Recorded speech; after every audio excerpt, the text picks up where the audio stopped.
నమస్కారం, వార్తలకే స్వాగతం. ముందుగా ముఖ్యాంశాలు.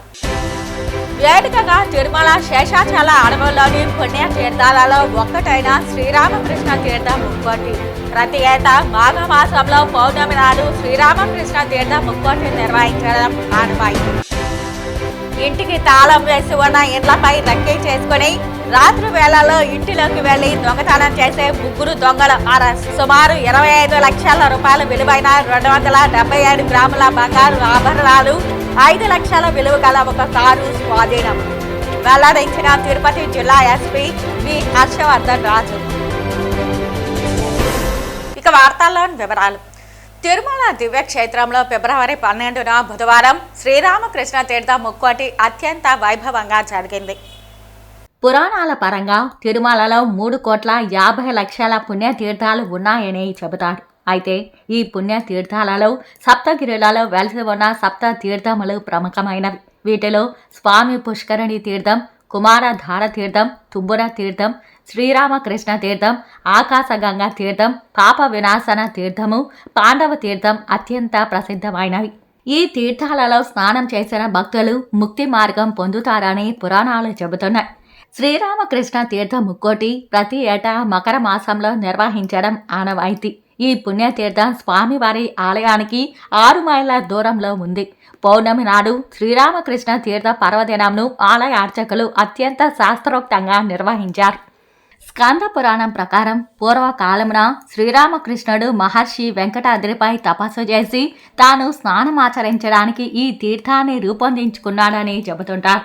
ఈ పర్వదినం నాడు శ్రీవారి ఆలయ అర్చకులు మంగళ వాయిద్యాలతో ఆలయ మాడవీధుల గుండా పూలు, పండ్లు, స్వామివారి ప్రసాదాలు మొదలగు పూజా సామాగ్రిని తీసుకెళ్లి శ్రీరామకృష్ణ తీర్థంలోని శ్రీరామచంద్రమూర్తి, శ్రీకృష్ణుని విగ్రహాలకు ప్రత్యేక పూజలు చేసి నైవేద్యాలు సమర్పిస్తారు. దీంతో శ్రీరామకృష్ణ తీర్థ ముక్కోటి ముగుస్తుంది. ఓం నమో వెంకటేశాయ. నేను తిరుపతి నుంచి వస్తున్నాను. నా పేరు బి లక్ష్మీ గాయత్రి అండి. ఫిబ్రవరి నెల పౌర్ణమి రోజున జరుగుతుంది. ఇక్కడ చాలా విశేషంగా ఉంటుంది. తెలియని వాళ్ళు తప్పక విచ్చేసి ఇక్కడ దేవుడి ఆశీర్వాదం తీసుకోవాలని కోరుతున్నాము. ఇక్కడ ఫెసిలిటీ కూడా చాలా బాగుంది. టీటీడీ వాళ్ళు చాలా సహకరిస్తున్నారు. ఫుడ్ ఫెసిలిటీ గానీ, వాటర్ ఫెసిలిటీ గానీ, అడుగుడగున మనకు మార్గంలో చాలా హెల్ప్ఫుల్ గా మన విజిలెన్స్ వాళ్ళు చాలా బాగా చేస్తున్నారండి. అన్నప్రసాదాలు జరుగుతున్నాయి. ప్రతి ఒక్కరూ తప్పకుండా విచ్చేసి దేవుడి ఆశీర్వాదం తీసుకోవాలని, ఈ తీర్థ స్నానం తీసుకోవాలని, ఇంటికి మరీ తీసుకెళ్లాలని కూడా చాలా బాగుందండి. ఇదే ఫస్ట్ టైం రావడం కూడా చాలా బాగుంది. కృష్ణ, నా పేరు కవిత, మాది తిరుపతి. రామకృష్ణ తీర్థము ఇదే ఫస్ట్ టైం రావడము. ప్రతి సంవత్సరము ఫిబ్రవరిలో రామకృష్ణ తీర్థం ఉంటుంది. ఎన్నో సంవత్సరాల నుంచి రావాలనుకుంటాం, భయపడ్డాము, కానీ ఈసారి వచ్చాము. చాలా బాగుంది. అరేంజ్మెంట్స్ టీటీడీ వాళ్ళు చాలా బాగా అరేంజ్మెంట్స్ చేశారు. ఇంకా ఎవరైనా రావాలి అని అనుకున్న వాళ్ళు, భయపడి ఆగిపోయిన వాళ్ళు ఉంటే రావాలని కోరుకుంటున్నాము. తప్పకుండా వచ్చి స్నానం చేసి పోవాలనుకుంటున్నాము. ఇంకొకసారి వస్తుంది కాబట్టి అందరూ వచ్చి ఈ స్నానం చేసి స్వామి వారి అనుగ్రహం పొందాలని కోరుకుంటున్నాము. ఓం నమో వెంకటేశాయ. హరే కృష్ణ, జై శ్రీరామ్. నా పేరు ధరణి. రామకృష్ణ తీర్థం ఎప్పటి నుంచో రావాలనుకుంటున్నాము, కానీ ఈసారికి కుదిరింది మాకు. ఈ అనుభూతి చాలా హ్యాపీగా ఉంది మాకు. ఆ దేవుడి దర్శనము, రామకృష్ణ తీర్థంలో మునగడము, ఆ దేవుడి దర్శనం భాగ్యం కలగడము మాకు చాలా సంతోషాన్ని ఇచ్చింది. అందరికీ ఈ భాగ్యం దక్కాలని కోరుకుంటున్నాను. చాలా అనుభూతి చాలా బాగుంది. ఓం నమో వెంకటేశాయ. మాఘ పౌర్ణమిని పురస్కరించుకుని తిరుపతిలోని వినాయక సాగర్లో వెలసిన సంకల్ప సిద్ధి వినాయక స్వామి ఆలయంలో ప్రత్యేక పూజలను నిర్వహించారు. ఉదయం స్వామివారికి పవిత్ర జలాలతో అభిషేకాలు నిర్వహించి పూజారి కార్యక్రమాలు నిర్వహించి భక్తులకు దర్శన భాగ్యం కల్పించారు. ఉదయం స్వామివారికి పవిత్ర జలాలతో అభిషేకాలు నిర్వహించి పూజారి కార్యక్రమాలు నిర్వహించి భక్తులకు దర్శన భాగ్యం కల్పించారు. అనంతరం స్వామివారికి తీర్థ ప్రసాదాలను పంపిణీ చేశారు. ఈ సందర్భంగా ఆలయ అర్చకులు సురేష్ స్వామి మాట్లాడుతూ మాఘమాసానికి ఎన్నో ప్రత్యేకతలున్నాయని తెలిపారు. ఈ మాసానికి పరిపోషకుడు మాధవుడు. మా అంటే మహాలక్ష్మి, ధనుడు అంటే భర్త, మాధవుడు అంటే లక్ష్మీదేవికి భర్త అని అర్థం. అందుకే శ్రీ మహాలక్ష్మి కూడా ఈ మాసాన్ని ఎంతగానో ఇష్టపడుతుంది. లక్ష్మీ నారాయణలకు ప్రీతికరమైన మాసం కనుక శ్రీ వైష్ణవులకు ఈ మాఘమాసం ఎంతో ప్రధానమైనది. విద్యాది దేవత వాగ్దేవి జ్ఞాన ప్రదాయిని అయిన సరస్వతీదేవి ఈ మాఘమాసంలోనే శుద్ధ పంచమి నాడు జన్మించింది. అందుకే మాఘ శుద్ధ పంచమిని శ్రీ పంచమి అని అంటారని వివరించారు. మాఘమాసంలో నదీ జలాలలో స్నానం ఆచరించి దేవతలకు పూజలు చేయడం వలన సర్వ పాపాలు తొలగుతాయని తెలియజేశారు. ఈ కార్యక్రమంలో ఆలయ ధర్మకర్త కొండే చెంగారెడ్డి, ఆలయ ప్రధాన అర్చకులు పురోహితుడు సురేష్ స్వామి, సభ్యులు గుండాల గోపినాథ్ రెడ్డి, తొండమనాటి సుబ్రహ్మణ్యం రెడ్డి, డిపి ఆనంద్, రాజశేఖర్ రెడ్డి, వాసుదేవరెడ్డి తదితరులు పాల్గొన్నారు. వినాయక సాగర్ లోపల ఉన్న సంకల్ప వరసిద్ధి వినాయకుడికి ఈరోజు మాఘ పౌర్ణిమ సందర్భంగా పూజలు అర్చన అన్నీ చేసుకొని, ఈ విశేషం ఏమంటే మాఘమాసము పౌర్ణమి బుధవారం వినాయకుడికి విశేషం. అంత విశేషంగా సత్యనారాయణ వ్రతాలు చేసుకునే వారు చాలామంది చేసుకుంటారు. అదే మాదిరి వినాయకుడికి బుధవారం విశేషంగా వచ్చింది. మాఘమాస పౌర్ణమి తిథివార నక్షత్రం అని మూడు కలిసింది. మనకి అంతే అష్టైశ్వర్యాలు ఆయురారోగ్యాలు అన్నీ ఇస్తారని సంకల్ప వరసిద్ధి వినాయకుడికి గోపినాథ్ రెడ్డి గారి ఆధ్వర్యంలో పూజలు అన్నీ చేసుకున్నాము. ఈ మాఘమాస పౌర్ణమి విశేషంగా అందరికీ ఆయుష్ ఆరోగ్యము ఆనందం ఇవ్వాలని సంకల్ప వరసిద్ధి వినాయకుడిని కోరుకుంటూ జై గణేష్ మహారాజ్కి జై గణేష్ మహారాజ్కి. గత 35 సంవత్సరాలుగా ఓబీసీ రిజర్వేషన్ 27%కి మించి పెరగలేదని, ఓబీసీ రిజర్వేషన్ 45% పెంచాలని, దీనికి బూర్జువా బీసీ ఎమ్మెల్యే, ఎంపీ మరియు మంత్రులు కృషి చేయాలని ఓబీసీ విద్యార్థి సంక్షేమ సంఘం జాతీయ అధ్యక్షులు ఉప్పర నాగేశ్వరరావు డిమాండ్ చేశారు. మేము సూటిగా ఒకటే అడుగుతా ఉన్నాం సార్, నిజమైన బీసీ పేద కులాలని ఓసీ పేద కులాలని ఓబీసీలో చేర్చడం మాకు సమ్మతమే. కానీ 1990 నుంచి 2025 వరకు ఓబీసీ రిజర్వేషన్లో 27% మించి పెరగలేదు సార్.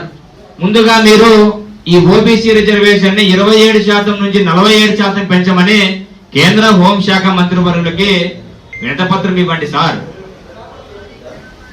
కేంద్ర మంత్రివర్యులు ఎలా ఉందంటే మన బీసీల పరిస్థితి, మన బీసీ రిజర్వేషన్ల పరిస్థితి, బావిలో వాటర్ లేవు కానీ బావి బయట బకెట్ల కొట్లాడట. మన ఓబీసీ రిజర్వేషన్ చూస్తే 27% ఉంది, కానీ ఆ 27% కోసము వేల కులాలు కొట్లాట. ఒక్కసారి బూర్జువా బీసీ ఎమ్మెల్యేలు, ఎంపీలు, మంత్రులు మీరందరూ మీరు ఆత్మ విమర్శ చేసుకోవాలని చెప్పేసి నేను ఈ సందర్భంగా తెలియజేస్తున్నాను. అదేవిధంగా ఈ ఎమ్మెల్యేలకి, ఈ బీసీ ఎమ్మెల్యేలకి, ఎంపీలకి, మంత్రులకి మా ప్రధాన డిమాండ్ ఏంద్రా అంటే కేంద్రంలోన ఓబీసీ రిజర్వేషన్లు 27% నుంచి 47%కు పెంచాలి. అదేవిధంగా ఆంధ్రప్రదేశ్ రాష్ట్రంలో బీసీ జనాభా చాలా శాతం పెరిగింది. మా జనాభా తమాషా ప్రకారము విద్యా ఉద్యోగాల్లో 25% నుంచి 45% రిజర్వేషన్లు పెంచాలి. 45% పెంచిన తర్వాతే రాష్ట్రంలో ఈడబ్ల్యూఎస్ రిజర్వేషన్లు అమలు చేయాలి. లేకపోతే రాష్ట్రంలో ఈడబ్ల్యూఎస్ రిజర్వేషన్ ని బైకాట్ చేయాలి, అమలు చేయకూడదని చెప్పేసి మేము సూటిగా ఈ బీసీ ఎమ్మెల్యేలను, మంత్రులను, ఎంపీలను డిమాండ్ చేస్తా ఉన్నాం. అదేవిధంగా మన దేశంలో చూస్తే 15% ఉన్న అగ్రవర్ణ పేద కులాలకి 10% రిజర్వేషన్లు ఇచ్చారు. మరి రాష్ట్రంలో, దేశంలో 60% ఉన్న ఓబీసీ ప్రజానికానికి, దాదాపుగా 60% ఉన్న ఓబీసీ ప్రజానికానికి 27% రిజర్వేషన్లు ఇచ్చారు సార్. మరి ఈడబ్ల్యూఎస్ రిజర్వేషన్ నిజమైతే, ఈడబ్ల్యూఎస్ రిజర్వేషన్లు దేశంలో, రాష్ట్రంలో అమలు చేయడం నిజమైతే మరి దాదాపుగా 60% ఉన్న ఓబీసీ ప్రజలు కూడా 47% రిజర్వేషన్లు ఖచ్చితమని చెప్పేసి ఈ సందర్భంగా మేము బూర్జువా బీసీ ఎమ్మెల్యేలని, ఎంపీలని, మంత్రులని డిమాండ్ చేస్తా ఉన్నాం. మీరు మాత్రం మా బీసీ జనాభా, ఓబీసీ జనాభా ఇంత ఉందని చెప్పేసి పదవులు తెచ్చుకొని అలంకరించుకొని ముందుకెళ్తా ఉన్నారు సార్. నిజమైన బీసీ పేద కులాలు నష్టపోతున్నాయి సార్. ఒక్కసారి మీరంతకు మీరు ఆత్మ విమర్శ చేసుకొని ముందుకెళ్లాలని చెప్పేసి నేను ఈ సందర్భంగా తెలియజేస్తున్నాను. బీసీ రిజర్వేషన్లు కూడా రాష్ట్రంలో పెంచకుండా ఈడబ్ల్యూఎస్ రిజర్వేషన్లకి రాష్ట్ర ప్రభుత్వం ఇంప్లిమెంట్ చేస్తే, గతంలో మనం చూసాం తెలంగాణ రాష్ట్రంలో 80 మార్కులు వచ్చినటువంటి ఓసీ విద్యార్థికి ఉద్యోగం వచ్చింది. 95 మార్కులు వచ్చినటువంటి బీసీ విద్యార్థికి అక్కడ ఉద్యోగం లేదు. అదే పరిస్థితి కూడా ఆంధ్రప్రదేశ్ రాష్ట్రంలో రాబోతుంది. కావున ఈ బీసీ ఎమ్మెల్యేలు, ఈ బీసీ మంత్రులు, బీసీ ఎంపీలు మీరంతకు మీరు ఇంట్లో కూర్చొని ఆత్మవిమర్శ చేసుకొని పోరాటం చేయాలని చెప్పేసి, మీరు కేంద్ర రాష్ట్ర ప్రభుత్వాలని డిమాండ్ చేయాలని చెప్పేసి ఈ రోజు తిరుపతి వేదికగా ఓబీసీ విద్యార్థి సంక్షేమ సంఘం డిమాండ్ చేస్తుంది. Thank you. తిరుపతి జిల్లా పోలీసులు 3 అంతర్రాష్ట్ర దోపిడీ దొంగలను అరెస్టు చేసి సుమారు 25 లక్షల రూపాయల విలువైన 277 గ్రాముల బంగారు ఆభరణాలు, 5 లక్షల విలువ గల ఒక కారు స్వాధీనం చేసుకున్నట్లు తిరుపతి జిల్లా ఎస్పీ వి హర్షవర్ధన్ రాజు వెల్లడించారు. రాత్రి సమయంలో దొంగతనాలు చేస్తూ అలాగే ఒక గ్రూప్గా ఏర్పడి తిరుచానూరు, తిరుపతి, చంద్రగిరి, తిరుపతి రూరల్లో గల కాలనీలలో తిరుగుతూ రాత్రి సమయంలో, పగటి సమయంలో ఇండ్లకు వేసిన తాళాలను పగలగొట్టి ఇంటిలోకి వెళ్లి ఇంట్లో ఉన్న విలువైన బంగారు, వెండి వస్తువులను, నగదును దొంగలిస్తారు. దొంగలించిన సొత్తులతో విలాసవంతమైన జీవితం గడుపుతున్నారు. వీరిపై తెలంగాణ రాష్ట్రం హైదరాబాద్లోని పలు పోలీస్ స్టేషన్లలో కేసులు నమోదు కాగా చాలా కేసులలో జైలుకు కూడా వెళ్లారు. వీరిపై తెలంగాణ, ఆంధ్రప్రదేశ్ రాష్ట్రంలో పలు కేసులు ఉన్నవి. ముద్దాయిలు దొంగతనం చేయడానికి ఉదయం సమయంలో ఆయా ప్రాంతాలలో తిరిగి ఇంటికి తాళం వేసి ఉన్న ఇండ్లపై రెక్కీ చేసుకుని రాత్రి వేళల్లో ఇంటిలోకి వెళ్లి దొంగతనాలు చేస్తారని తెలిపారు. ఈ కేసులో ప్రతిభ కనబరిచిన Tiruchanur police station inspector B Sunil Kumar, ఎస్ఐలు ఎం అరుణ, జగన్నాథరెడ్డి, సాయినాథ్ చౌదరి, క్లైమ్ పార్టీ సిబ్బంది పీసీలు ప్రభాకర్, ప్రసాద్, ఎల్బి ప్రసాద్లను జిల్లా ఎస్పీ అభినందించి వారికి నగదు, రివార్డులు ఇవ్వడం జరిగింది. ఈ హెచ్బి అఫెన్సెస్ చేసే ఒక గ్యాంగ్ని అరెస్ట్ చేయడం జరిగింది. సో దీంట్లో 3 అఫెండర్స్ని ఈరోజు మేము అరెస్ట్ చేసాము. వాళ్ళకి సంబంధించి ఒక 10 కేసెస్, వాళ్ళ కన్ఫెషన్ మీద 10 కేసెస్, వాటికి సంబంధించిన ప్రాపర్టీ కూడా రికవర్ చేయడం జరిగింది. సో రికవరీ డీటెయిల్స్ చూసుకున్నట్లయితే టోటల్గా మనము 281 గ్రామ్స్ గోల్డ్, అట్లాగే ఒక 500 గ్రామ్స్ ఆఫ్ సిల్వర్, దెన్ ఒక కారు వాళ్ళ నుంచి మనము సీజ్ చేయడం జరిగింది, రికవర్ చేయడం జరిగింది. సో దీంట్లో ఈ అక్యూజ్డ్ యొక్క డీటెయిల్స్ చూసినట్లయితే మనకు 3 అక్యూజ్డ్ ఉన్నారు. దీంట్లో Gunjapogu Sudhakar alias Sai, alias danger, alias Antony.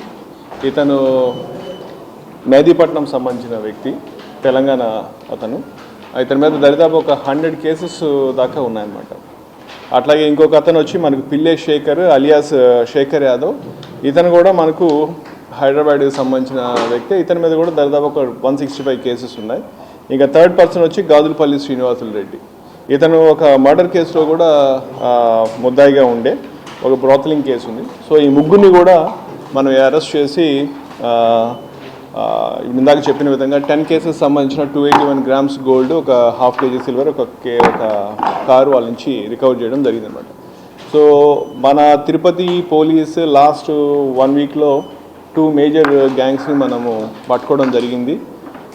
ఈ ఎక్సర్సైజ్లో అంటే ఈ ఎఫర్ట్స్లో చాలా సిన్సియర్గా పార్టిసిపేట్ చేసి ఈ కేసు డిటెక్ట్ అయ్యేదానికి కష్టపడినటువంటి మా ఎస్డిపిఓ చంద్రగిరి ప్రసాద్, వాళ్ళ టీం అంతా, సిఐ తిరుచానూరు అండ్ వాళ్ళ entire sub inspector and men అందరికి కూడా నా ప్రత్యేకమైన అభినందనలు తెలియజేస్తున్నాను. అండ్ ఈ ప్రాసెస్లో వీళ్ళకి కంప్లీట్ కోఆపరేషన్ ఎక్స్టెండ్ చేసేటువంటి మా క్రైమ్ అడిషనల్ ఎస్పీ నాగభూషణం గారికి కూడా నా ప్రత్యేకమైన అభివాదాలు తెలియజేస్తున్నాను. ఈ రానున్న రోజుల్లో ఇంకా మంచిగా ఎఫర్ట్స్ చేసి మరిన్ని కేసెస్ డిటెక్ట్ చేయడానికి తిరుపతి పోలీసు కష్టపడి పనిచేస్తుందని చెప్పి మీ అందరి సుముఖంగా తెలియజేస్తున్నాం. ఏఐటీసీ తిరుపతి జిల్లా ఆఫీస్ బేరర్ సమావేశం బారాపాటిలో గల ఏఐటీసీ జిల్లా కార్యాలయంలో జిల్లా అధ్యక్షులు ఎన్ చంద్రశేఖర్ రెడ్డి అధ్యక్షతన జరిగింది.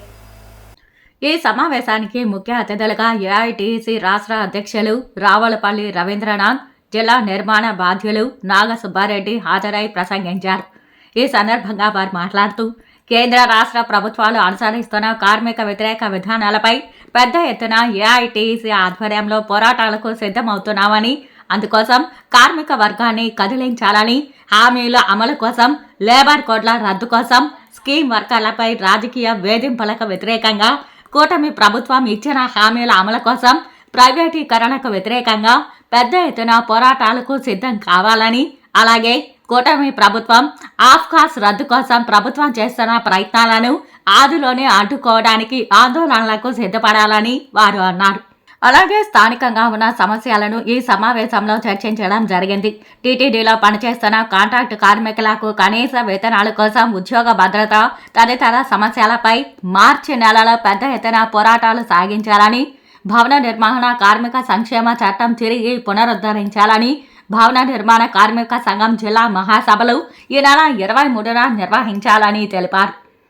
ఈ కార్యక్రమంలో ఏఐటీసీ జిల్లా అధ్యక్ష ప్రధాన కార్యదర్శులు ఎన్ చంద్రశేఖర్ రెడ్డి, కె రాధాకృష్ణ, జిల్లా గౌరవ అధ్యక్షులు Ramachandraiah, office bearers ND Ravi, CH Sivakumar, Govindaswamy, Sriramulu, Uday Kumar, Nagarajamma, Chamundeswari, KY Raja, Satyanarayana, Chandrababu, N Siva మరియు ఏఐటీసీ జిల్లా నాయకత్వం పాల్గొంది.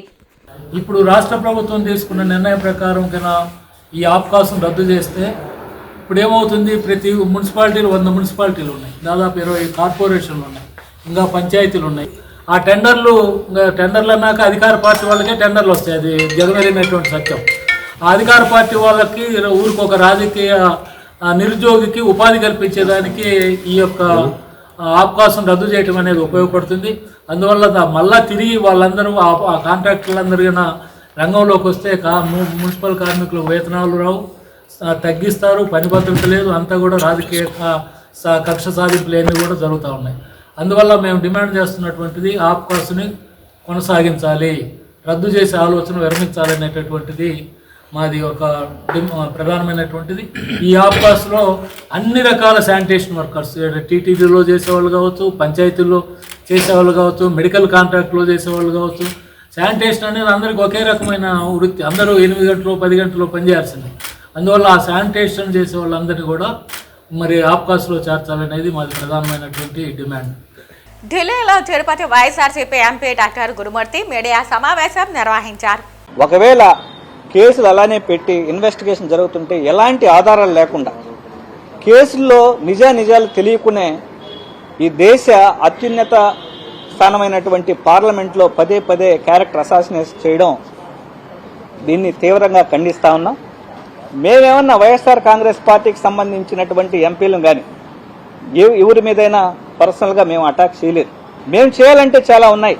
ఇదే సానా సతీష్ గారికి సంబంధించి ఇదే తెలుగుదేశానికి అనుకూలంగా ఉన్నటువంటి పత్రిక అయినటువంటి ఆంధ్రజ్యోతిలో కూడా ఏం రాశారో మీరే మీడియా సాక్షిగా చూడొచ్చు. ఇదందరూ రాష్ట్ర ప్రజలందరికీ తెలుసు. చాలా ముదిరని మంత్రి లోకేష్ గారి పేరు చెప్తూ అన్నిట్లో ఆయనే మధ్యవర్తిత్వం అంటే బ్రోకరేజ్ చేస్తున్నారని మొత్తం రాష్ట్రం అంతా కోడై కూసింది.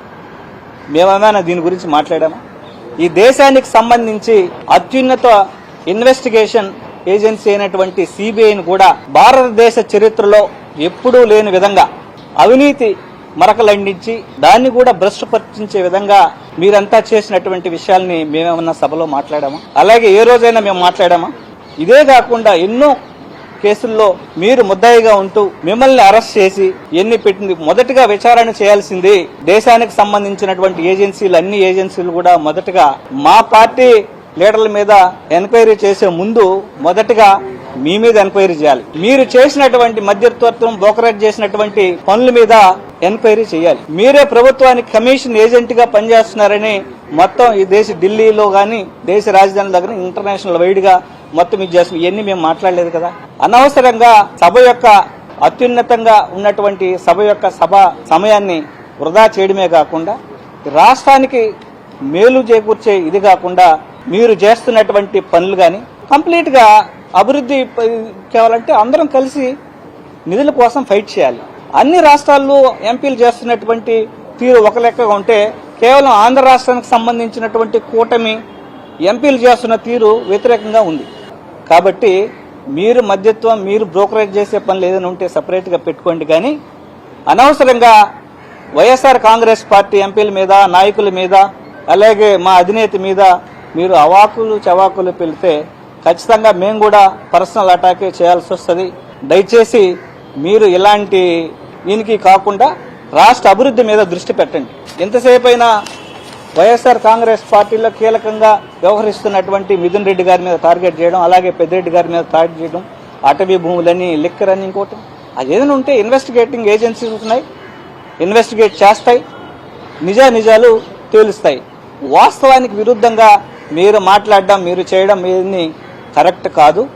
దయచేసి మీ పద్ధతి మార్చుకొని ప్రతిపక్ష పార్టీకి సంబంధించినటువంటి ఎంపీలతో పాటు అందరూ కూడా రాష్ట్ర అభివృద్ధి వైపు ముందుకు సాగే విధంగా రావాల్సిన నిధుల గురించి మాట్లాడుకోవాలి. కానీ మీరు మాట్లాడేది తప్పు చేస్తున్నారు పదే పదే. ఫస్ట్ క్రిమినల్ కాన్స్పిరసీలో మొదటగా మీరే ఉంటారు. వీటన్నిటి గురించి మాట్లాడాల్సి వస్తుంది. దయచేసి ఆ విధంగా పోవద్దని పదే వైఎస్ఆర్ కాంగ్రెస్ పార్టీ తరపు నుంచి మిమ్మల్ని హెచ్చరిస్తా ఉన్నాం. వార్తలు ముగించే ముందు ముఖ్యాంశాలు మరోసారి. వేడుకగా తిరుమల శేషాచల అడవుల్లోని పుణ్యతీర్థాలలో ఒక్కటైన శ్రీరామకృష్ణ తీర్థం ముక్కోటి. ప్రతి ఏటా మాఘమాసంలో పౌర్ణమి నాడు శ్రీరామకృష్ణ తీర్థం ముక్కోటి నిర్వహించడం ఆనవాయితీ. ఇంటికి తాళం వేసి ఉన్న ఇండ్లపై రక్కీ చేసుకుని రాత్రి వేళల్లో ఇంటిలోకి వెళ్లి దొంగతనం చేసే 3 దొంగలు అరెస్ట్. సుమారు 25 లక్షల రూపాయల విలువైన 277 గ్రాముల బంగారు ఆభరణాలు, 5 లక్షల విలువ గల ఒక కారు స్వాధీనం. వెల్లడించిన తిరుపతి జిల్లా ఎస్పీ వి హర్షవర్ధన్ రాజు. ఈ వార్తలు ఇంతటితో సమాప్తం. నమస్కారం.